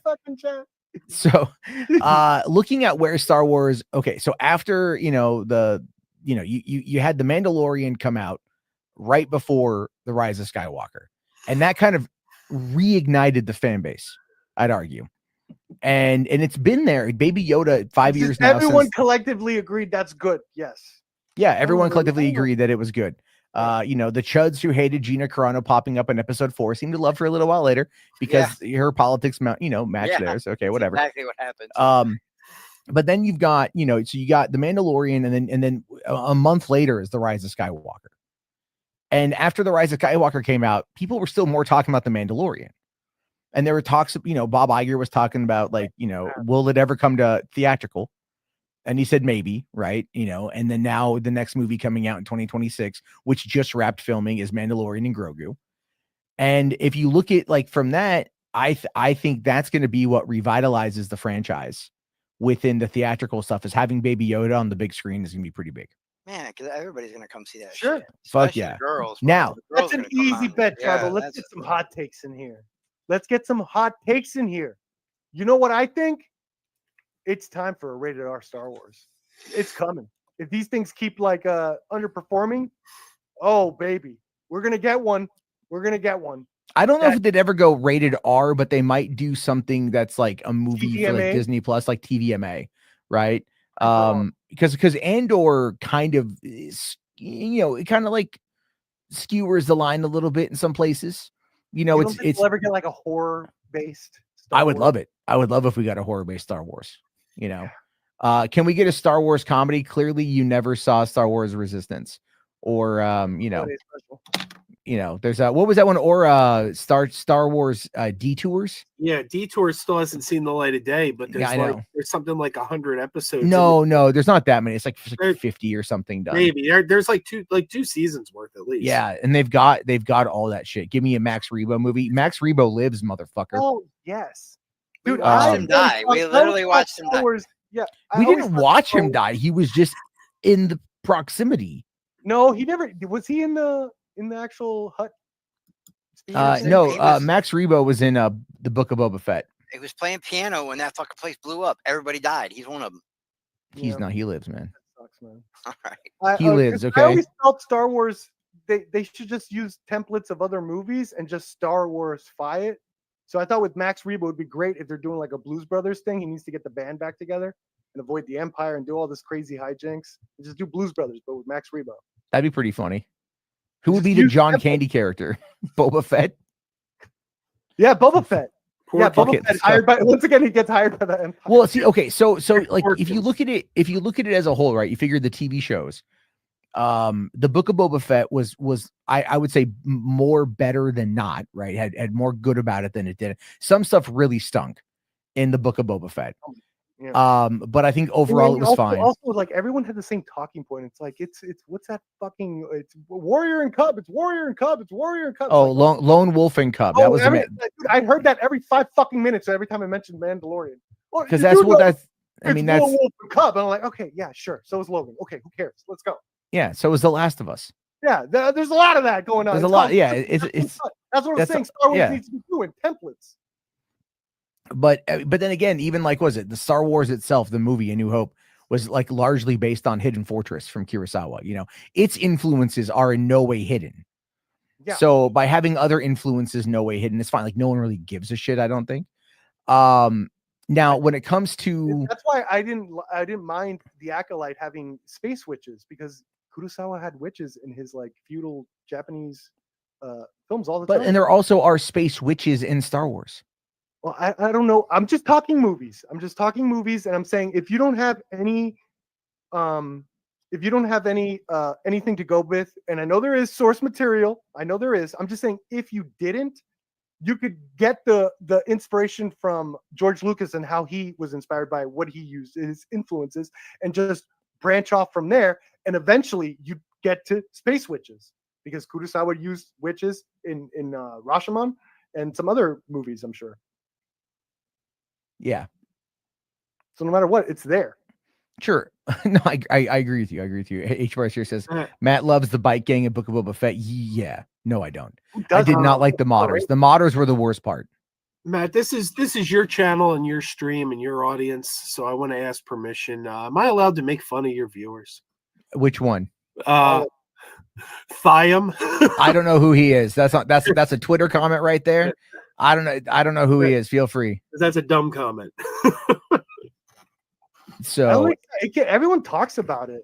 Like it's beyond honestly, even people that hate it just won't shut up about it. About Star Wars? Yes. See, I mean, that is to be ignored. No, I mean, like the thing for me is like, I did not watch the Ahsoka show, not because I didn't want to. I just kind of like at the time I was like changing up jobs and a lot of shit was going on. I'm like, I just don't, I didn't really watch all Acolyte either. It's not, and I liked what I saw, but I was just kind of like, I'm so tired of the discourse. Discourse constantly being negative. 5? Did you fucking get to episode 5 in Acolyte at least? No, I didn't. I got to episode 2. Stop, man. I know. Maybe I'm the reason why Acolyte was pretty awesome. At least get to 5. At least watch 5. Skip Yeah, episode 3 was amazing. Or episode 5, yeah. No, I want to. I need to sit down and watch them. They were, I figure, the unfortunate side about that is like I keep saying this, and I want to quickly touch upon this, but I don't think anyone either gets what I'm saying or like understands why I'm saying it.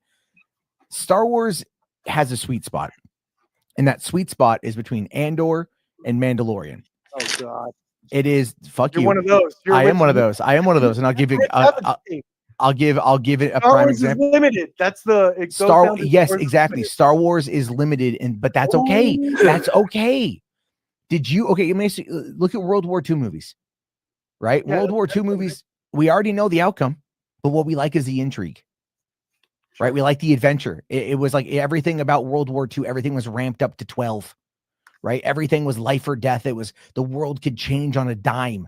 There was always something that could be happening that could change the tides of the war. Did you watch the what was it? The Ministry of Ungentlemanly Warfare? I thought it was good. I loved it. I loved it. Right? It's based on a true story. A lot of it's manufactured, but the idea behind it was actually true. And it's a cool movie. It's a little fucking story in a grand sea of stories, and you get to enjoy it for what it is. And you could do, and that's what Star Wars is, man. We like Andor because it's well written, but look at the timeline of which it's set. It is well written. It's intriguing. It is like gorgeous to look at, but it's set in the time when the Empire was at its maximum. Let me see. Personally, I don't like Andor. How the fuck do you not like Andor? It's the only live action Star Wars I ever bailed on. I was so. Did you bored. wait? Hold on. Did you just get bored of the first 3 episodes? No, I made it to like episode 5, and I was super. You bored. didn't even watch the heist? Well, here's the thing. I made it to episode 5, got so bored I bailed, but then I got into an online back and forth on Twitter with Christian Harloff, and Christian Harloff was like, "You have to make it to episode 7." So I was like, "All right," and then I went back and watched 6 and 7, and I was still bored, and I'm like, I'm not interested in this show. Oh man, episode 6 had me on the edge of my seat with goosebumps. I liked it. I liked the tone. I liked it. Dude, my girlfriend is not even into this stuff, and she was like, let's watch more Andor. Like, we made it a family thing to watch Andor when it came out. I'll watch season 2, though, because they're bringing in K2SO. So. Here's what happened with Andor. I was watching it weekly. There were 2 really good episodes in the first 4 that I really liked. Then I just kind of checked out on it. I was like, this shit's boring. Then I went back and watched it all together in one sitting. Much better. Much better. When you can actually watch it all together, I was like, oh, okay. All right. See, you forget shit from a week ago. You forget it. As much as I advocate for week to week, I feel like if you're doing a new series, drop that shit on a binge, and then after that, go week to week. Establish people, like let people kind of go at it at their own pace, and then but be able to go through it all in one sitting. And then the week, like Amazon does this. They did this with The Boys. They dropped the first season all at once, second season 3 episodes, then it went week to week. And then people got really mad in season 2. And then season 3 did it, season 4 did it, season 5 will do it. Other Amazon shows have done it. And I really love these more grounded type of Star Wars. Like, okay, in the Skywalker sagas or the big space battle, one TIE fighter don't mean shit. It's nothing. You know what I mean? That one TIE fighter, whatever. You see him get blown up 300 times in a movie. But when you're watching Andor, they had one TIE fighter fly over, and you're like, oh shit, it's a TIE fighter. You know what I mean? It's like one TIE fighter, and they're all walking to go do a breakout or a heist or something. I can't remember. They're gonna break somebody out or something. But it was a heist. That one TIE fighter comes through, and you're scared for them. You're like, holy shit, it's a TIE fighter. Because when you're on the ground like that, a TIE fighter will fuck you up. Like. So that's what I like about those. Great. It's great. It's honestly great filmmaking. It's what got me to think. It's like, yeah, we should be getting rated R stuff. Like, look at from that perspective. They're working. They're not trying to do spectacle or speed, like high pacing, editing, all that stuff. What they're going for is intensity, suspense, and creepiness. And like part of what made that scene amazing was the sound of that TIE fighter, like the. And it was like a fucking horror movie, and I'm like, damn, dude. Yes, I've never, even when K2SO, changing the perspective, changing the genre, changing the way things are looked at inside Star Wars will give you something. I've never been emotionally like gotten emotional over any of the fucking droids. truth be told, the droids have always been my least interested part of Star Wars. Now, my uncle, he's the exact opposite. He loves all the robots the most. But I do get a little pumped on The Rise of Skywalker, though, when they drop on those ships and BB-8 runs out first. I'm always like, go BB! Because he's going real fast and the horses are chasing him. Yeah, but, with the horses, it's an epic shot, that shit's dope. But in Andor... Space horses. In Andor... on top of the Star Destroyers, too, that's fucking sick. And Andor, I remember watching the scene with that droid, and I think the mom or the grandma, I think she'd finally died or something, and Cass shows up, and the droid's like real sad, and the droid's like, "Can I go with you?" And I was like, "Oh my god, they got me! The motherfuckers got me with a droid! They got me with a droid, man!" Like I felt bad, like just the droid's asking him like the droid was afraid he was gonna leave him there, and he's like, "Of course I'm gonna bring you with me," like that was so well done. I was like, "Oh shit." This droid got me in my feeties, bro. Got me in my feelings, man. Because the droid's like, "Can I please come with you?" Compare that to the droid in Solo. Like they would fucking. Like, whoa, K2SO, man. Like carrying it. I think K2SO. Oh, Solo. You're talking, you're talking L337. Yeah. I didn't even get bummed out, and I thought K2SO went like a fucking beast, bro. He went like a champ, but I didn't go, poor K2. I really want to see like the long form version of what Gareth Edwards shot, but it probably won't be as good as what Tony Gilroy put together for it. But I mean, look, either way, the thing with Andor, just showing us what Andor is able to accomplish with the, with where everything is at, the intrigue, the political intrigue. That's ultimately like, I think going to be the bigger part of Star Wars. I think Star Wars is stretching everywhere. What do you think? No, I agree. Do a horror. You know what? Give us. We got the Goonies coming up. Yeah. Oh yeah. Skeleton Crew is gonna, I think, be a lot of fun. We got a spy one going on right now. I wouldn't mind a Star Wars horror film that's like a slasher film where Jar Jar gets killed. Oh please, no. Well, Jar Jar, they need to do a midnight run. Where that would just be fan service, though. That'd just be fan service. They need to do a midnight run. They need to do midnight run where they get Boba Fett needs to protect Jar Jar from all the bounty hunters since he's. Was it Andor where they brought him back, or was it? It was Andor, yes. But they brought Jar Jar back. Not Jar Jar, but they got to play Jar Jar. Made him a Jedi. Oh, Ahmed Best. That was Acolyte. No, that was Mandalorian. That was Mandalorian. Ahsoka. Ahsoka. I think it was Ahsoka. Actually, you're right. Or was it? Wait, was it that? Was it? You're right. It was Mandalorian. It was a flashback with Grogu. Yeah. Okay. That's really cool. Right. Yeah, he got Grogu out. See, so not only do you make him a Jedi, but you give him a fucking big old W because he's the one that got Grogu out of there. Yeah. See, they owed him that. They owed that man that. He was I'm not knocking Ahmed Best. I love Ahmed Best. I got but looking at the shows, I think the shows have done more to benefit the overall the over discourse. The discourse, but that's all monetarily pushed, right? Like people say that shit only because they know they can make money by saying it.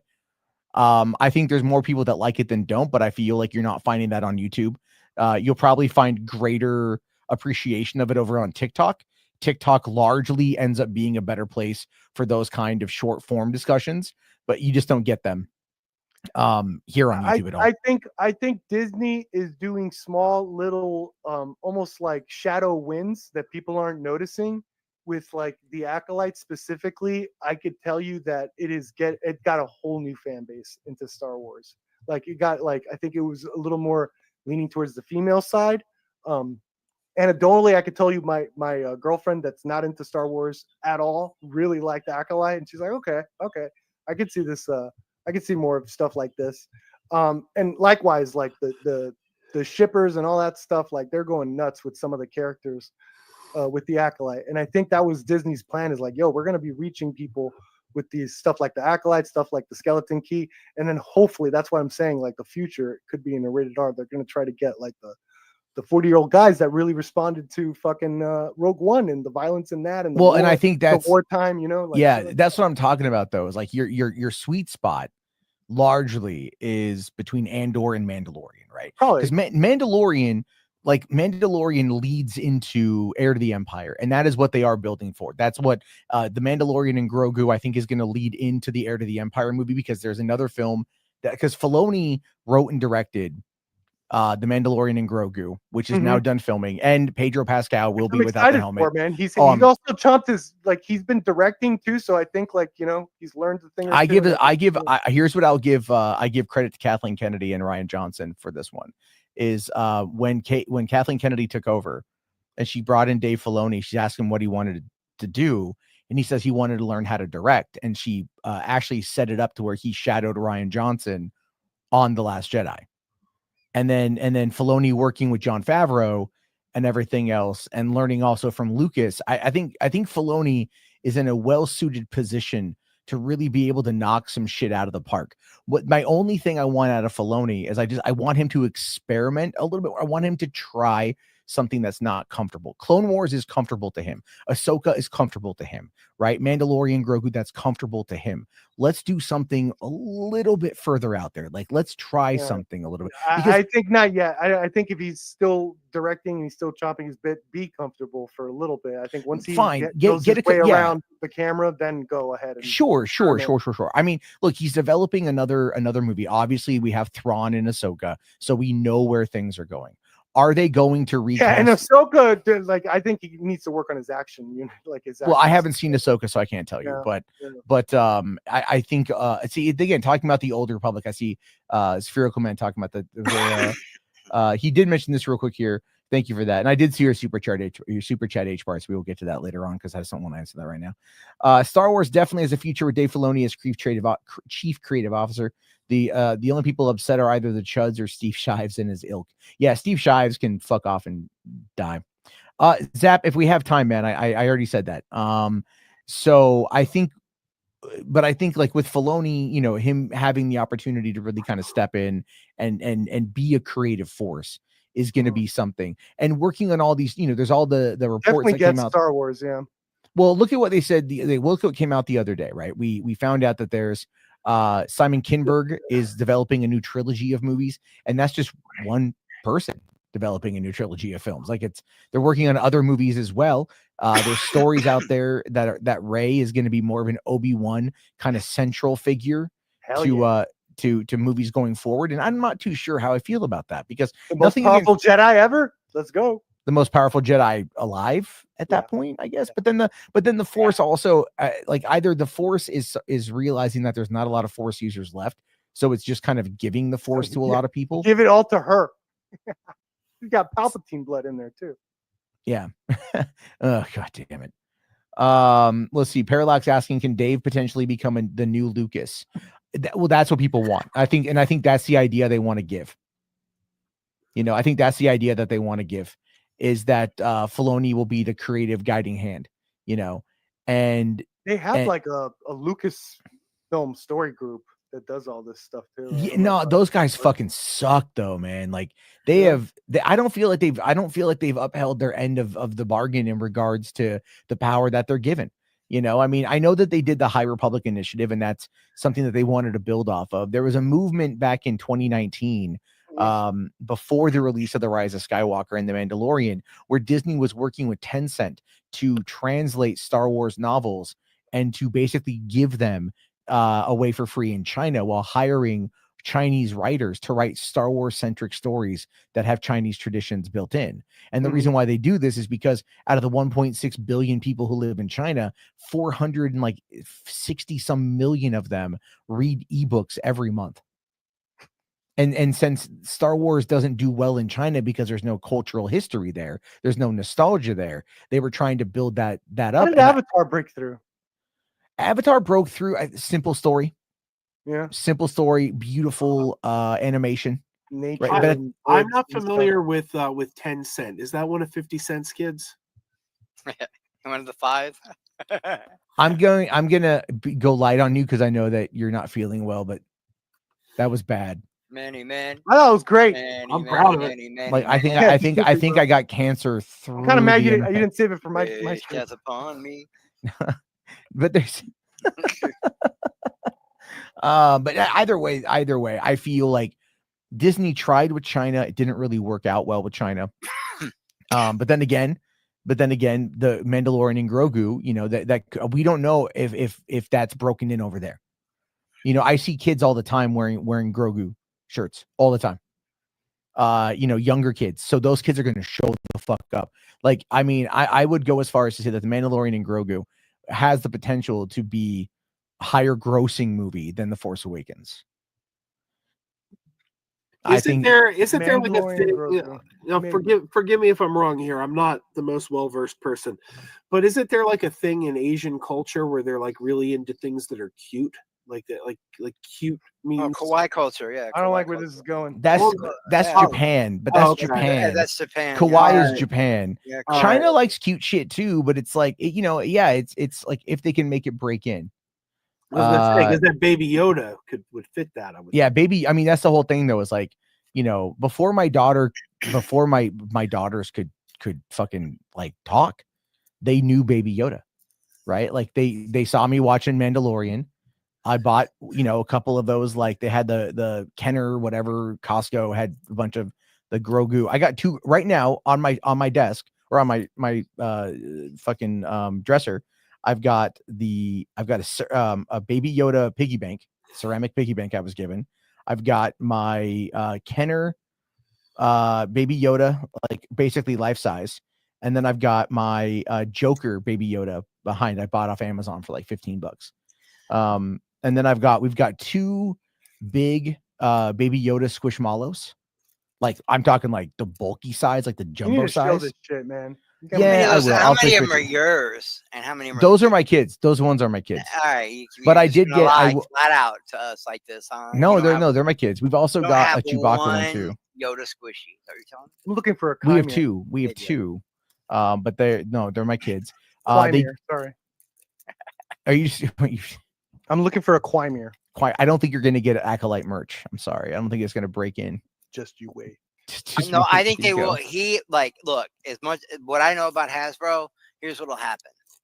They'll do a HasLab on it, and then they'll say, "Do people want this?" And if there's anyone out of that show that they do want that they haven't made, it'll be Chimera for sure, and they'll make it, and it's going to cost about $35. Watch, and I'm going to get it. Yeah, I think. Yeah, I could see that happening. H Bart's here. Can you see that character? Okay, Acolyte season 2 is not happening. All I'm saying is, do you when see it comes those to the characters toy going market, somewhere else? Because I don't see them dropping that. That's one thing I know. It's the toy market. Even when the shows or the movies suck and people don't like them, people still run out and buy them motherfucking toys, bro. They go out and they buy them. Yep. I would hope that they keep the characters around. But I don't necessarily see them doing that. I think they're going to keep a few of them around, but the rest. But Acolyte's not going to get a second well. season. But then again, but where do they fit? Where do they fit right now? Well, it depends, I guess, on how much more you're going to do with that. That timeline. They could do life extension with him. They could, and with him, he could live forever and ever and ever. We don't know. They could bring him. He could literally be the villain of the Rey movie if they want. Yeah, we don't know. I mean that could. I know this much about Star Wars because the whole question of the stream is Star Wars basically you're saying is Star Wars dead or is there room? Okay. Yeah. I've been around a long time. All right, almost as long as you guys, but I've been around a long time, and I've been through all the phases of Star Wars, from toys, movies, cartoons, whatever. Video games. And I'm telling you, even when Empire Strike Back ended the way it ended, people were pissed and screaming they weren't going to go see Revenge of the Jedi, because that's what it was called at the time. Okay, and then years and years go by, people came out in droves to see the Phantom Menace, and then everybody bitched about the prequels. Okay, and then we don't have Star Wars for 15 years, or was it 10? It was a decade after that. We don't have Star Wars for 10 years. All right, and 2005 to 2015, and The Force Awakens came out, and Disney bought it, and people came out in droves. And now people are all bitching about all the different kinds of Star Wars. Is it too saturated? Blah blah blah. Woke this, woke that. And you know what's going to happen?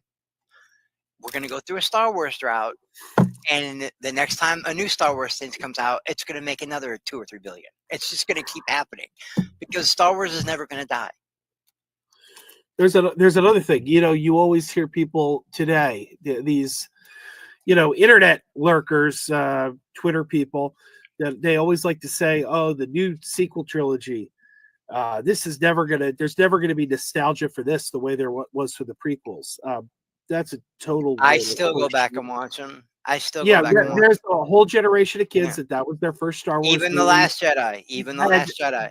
then And Last here's Jedi was something- very special for me because that was Danny's first Star Wars movie. She saw me watching Force Awakens when she was very little, and she fell in love with Rey, and we took her on opening weekend to see The Last Jedi. My kid loves it. She's 18 now, but she was like, she was very young when it came out. There's another thing. There's another factor people do not consider that is very important.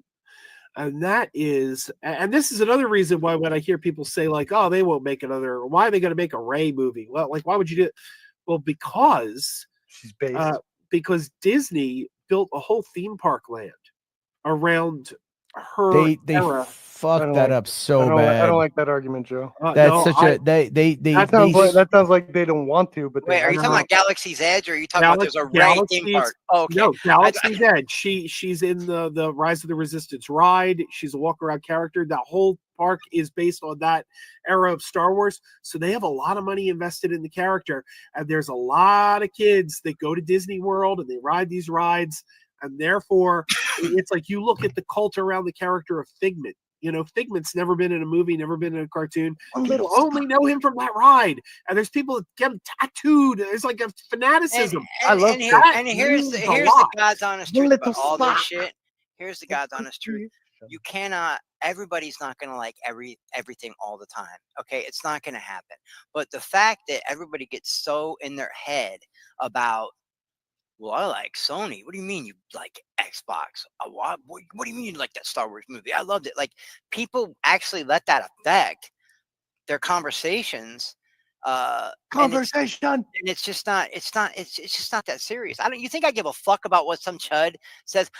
When I was a kid, Matt, remember College Radio? You remember College Radio? They was always pushing something new, 9 Inch Nails, Information Society, whatever. And everybody would be, oh, that band sucks, man. They're too mainstream, bro. I listen to College Radio.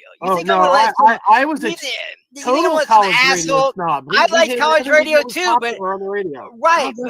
But did you think I was going to let some pretentious college kid over the weekend on some public broadcast station tell me Metallica still ain't cool?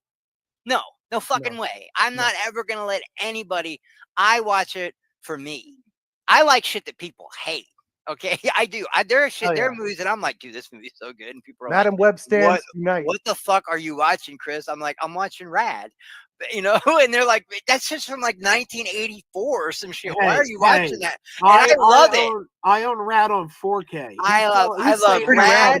I love Rad. I love Thrashing. I love Winner Takes All. I love all that shit, dude. I eat that shit up, dude. Chris is really big fan of Gleaming the Cube.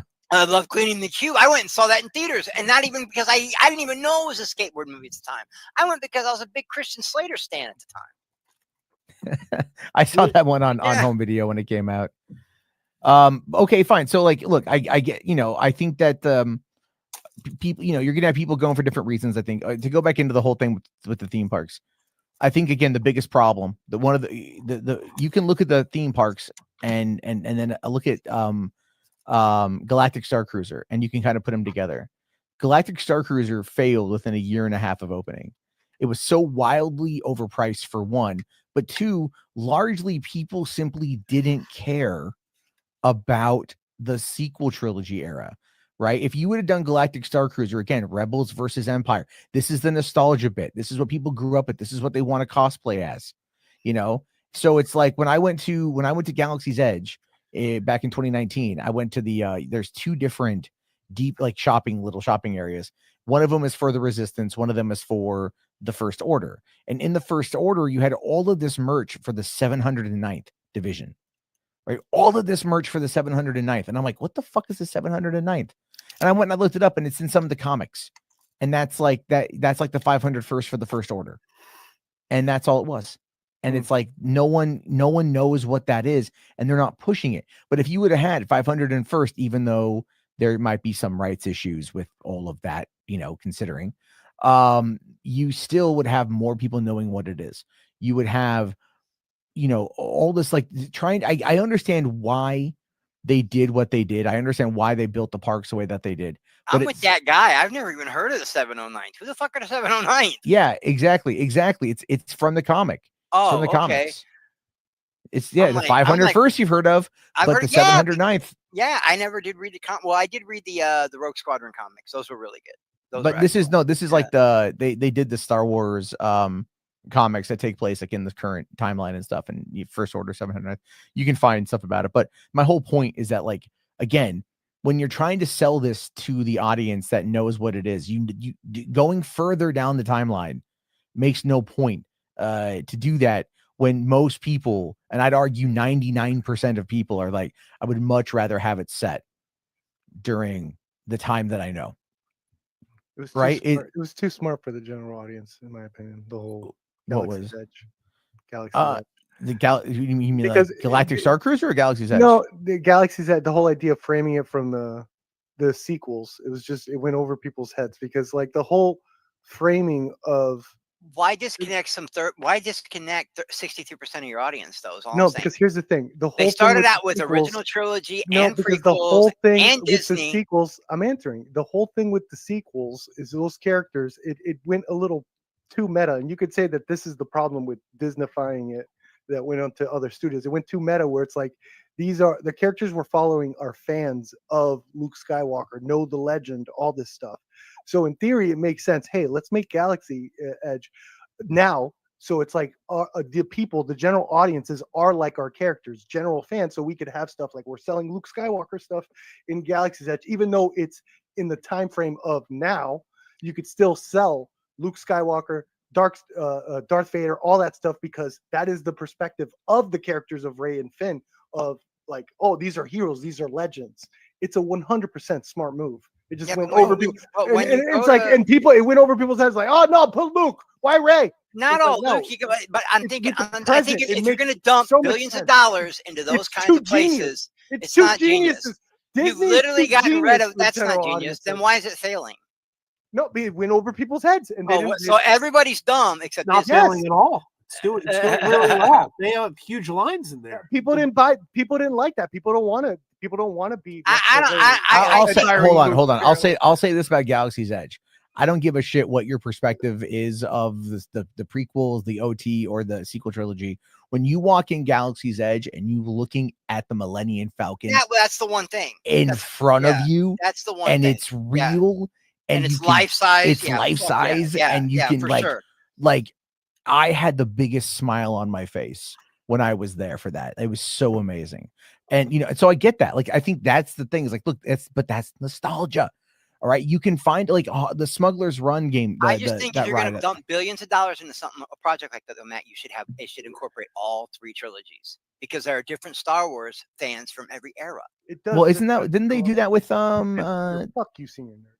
Didn't they do that with fucking Galaxy? What was it Star Tours 2.0? Yeah, It started with it, but then they just started phasing all the OG stuff out and just went to the Disney stuff. Like they you could still buy a Luke Skywalker T-shirt, but there's not like a Luke Skywalker ride or a TIE Fighter ride, or there's not a Lando thing. Those are legends. Those are legends. That's when you ride Star Tours, you never know where you're you could be sequel trilogy, prequel trilogy. You just never know.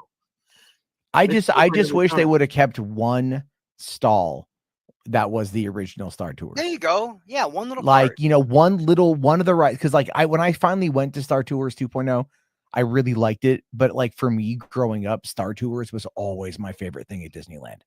Right? It doesn't matter how old I got. Star Tours was always my favorite thing because I still remember going when I was 5 years old and how that made me feel. Like every time I see Rex pop up in anything Star Wars, I get that little bit, especially in Rebels. I think it's like season 1 of Rebels, like it's in like the first couple episodes.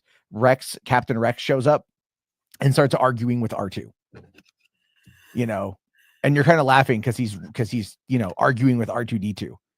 And you're like, that's such a fucking deep cut if you happen to be an old school fan like that, And so it's things like that are going to sell this kind of stuff. And that's ultimately what I'm talking about when I'm saying like this is a nostalgia based thing, and you can still play up the nostalgia while telling original stories.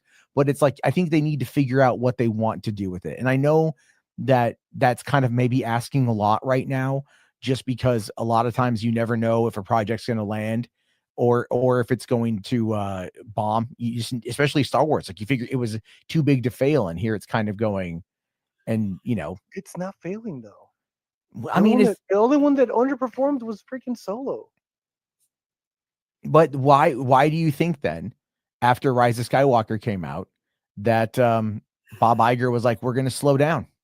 Because the general consensus was like, yo, these are very fractured from a story. Can you guys work on the story a little more?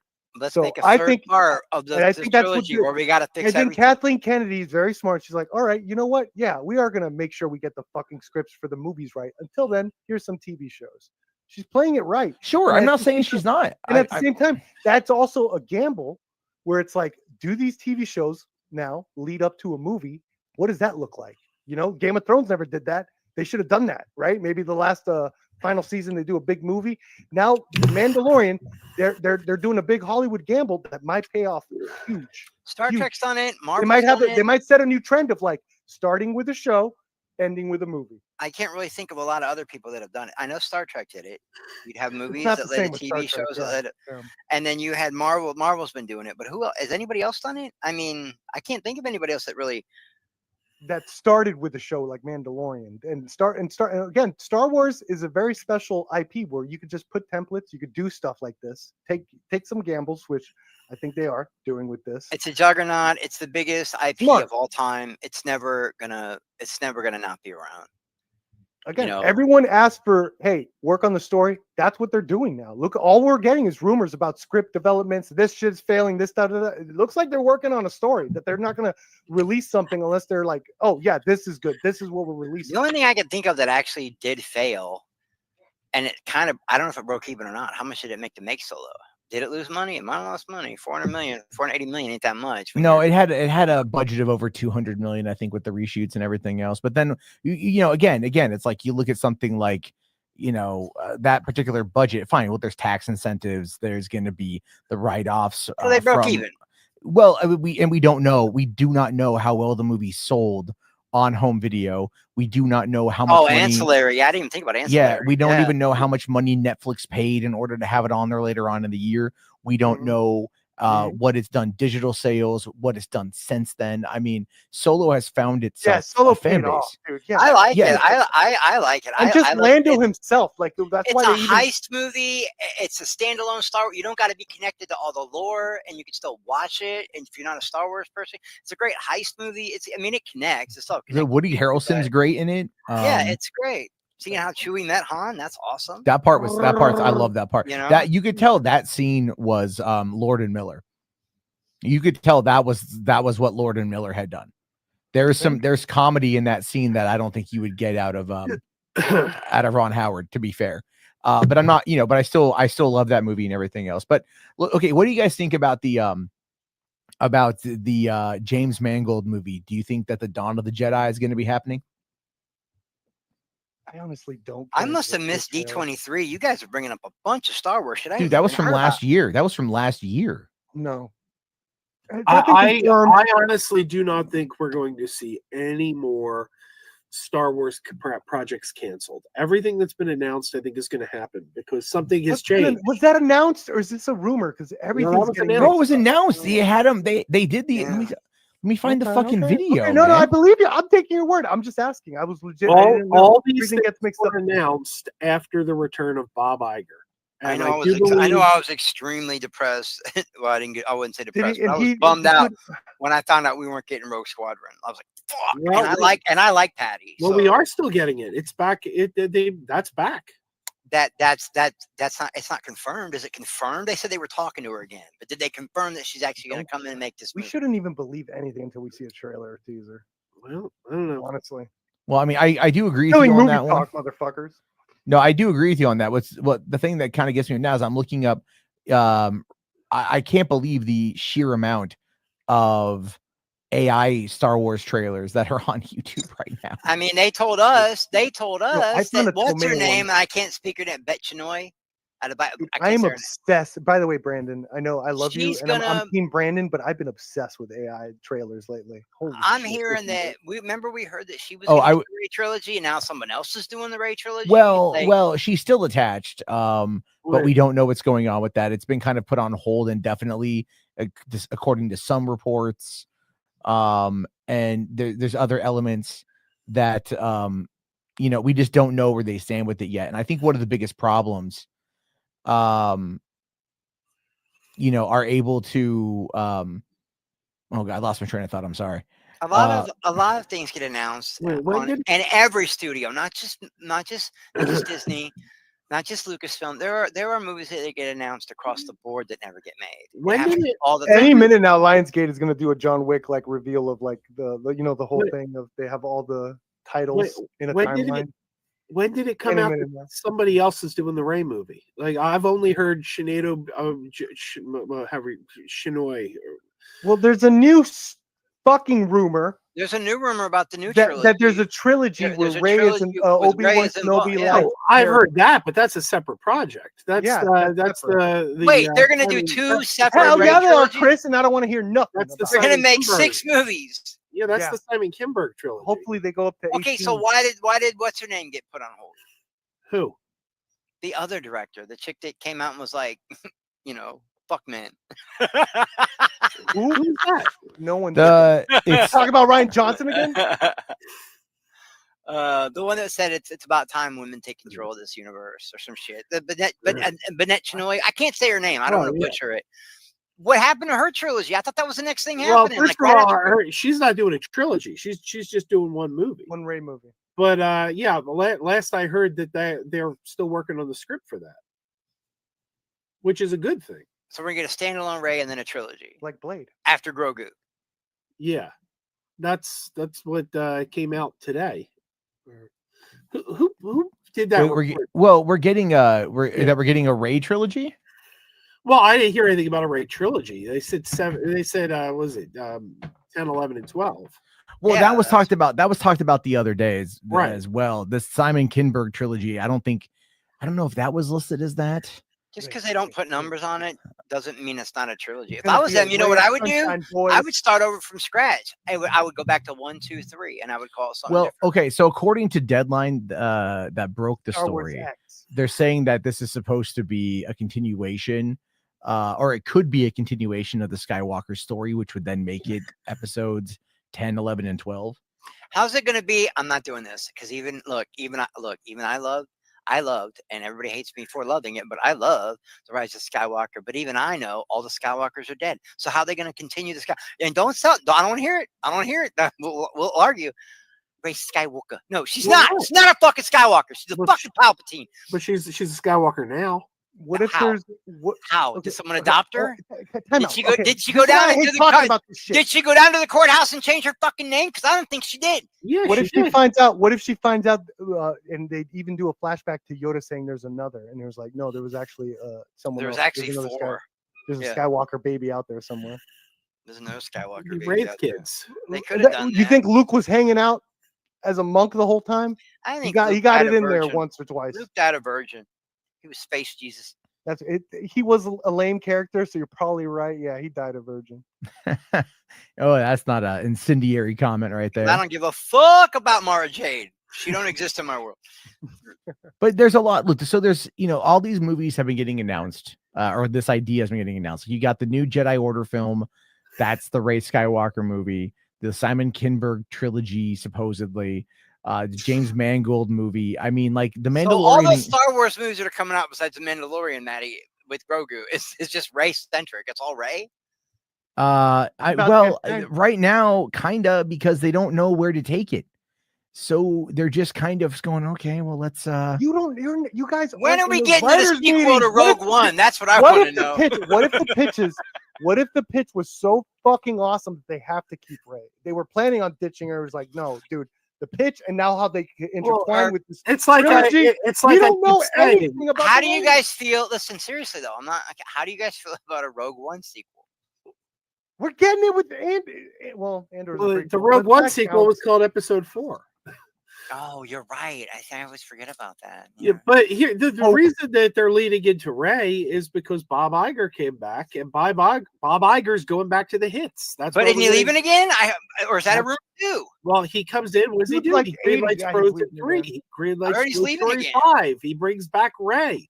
Everything that made $1 billion last time he was there. I'm okay. I mean, he's not wrong with that one. Well, he's Bob Iger. You know. Well, the thing is though, Iger should have probably stayed retired because he wasn't even ever really retired. You think Chapek was the one really making those fucking decisions? Bob Yes. Tiger. I think Iger was like, "You better fucking do this or else, bitch." I bet that's what Bob Iger was doing. In my mind, Bob Iger is another he's another who really, those control freaks that are like, look, you could do it your way, but you're gonna do it my way. But those people, the Elon Musks of the world, those types. I mean, like Iger is definitely a person who understands business and understands what's going to make money. Because the thing we have to remember is that a company's entire purpose is to be, it's for their shareholders. Yeah, it's still a business. It's still a business at the end of the day. All of them are. Yeah. Yeah, but I don't think he would take over if he was puppeteering him though. He would have just kept. Well, no, there was a lot going on at the time, and he was under a lot of heat. It wasn't just for the Star Wars stuff. What was he getting heat for? There was other heat. The Lightyear. Things were breaking down at the parks, and they were losing money. And then there was the allegations that might not have been Bob Iger. That might have been the other one. But it just got, and then he just stepped back. Thinking of Weinstein. He was just like, "Fuck this shit, I'm out," and he left. But I still think that it was him. I think it was like a Vince McMahon thing. I'm gone, but I'm not really gone. Has Lucasfilm made money? Yeah, dude, they're like 17 billion in profit since they got it. They bought. I don't know how they made back their 4.2 million. Yeah, they made it back. They made it back. Yeah. So on toys alone, they probably made it back. Don't care about your feelings. I gotta get going. It's 1 o'clock though. Jarbo, I gotta take Yeah. I appreciate it popping off. Thank you very much. Keep wearing those pajamas with the plastic feet. Keep wearing those pajamas. Are you guys pajamas with the back off? I am. I'm wearing those pajamas. Don't open it, it's a trap. Oh, it's a trap. Some people call them PJs, some people call them jammies. They can come embroidered with big money and no whammies. They can have 100 tiny commander Adamas, but no matter how they look, just keep on wearing those pajamas. Keep wearing those pajamas. I know we're having fun. Keep wearing those pajamas. And now the song is done.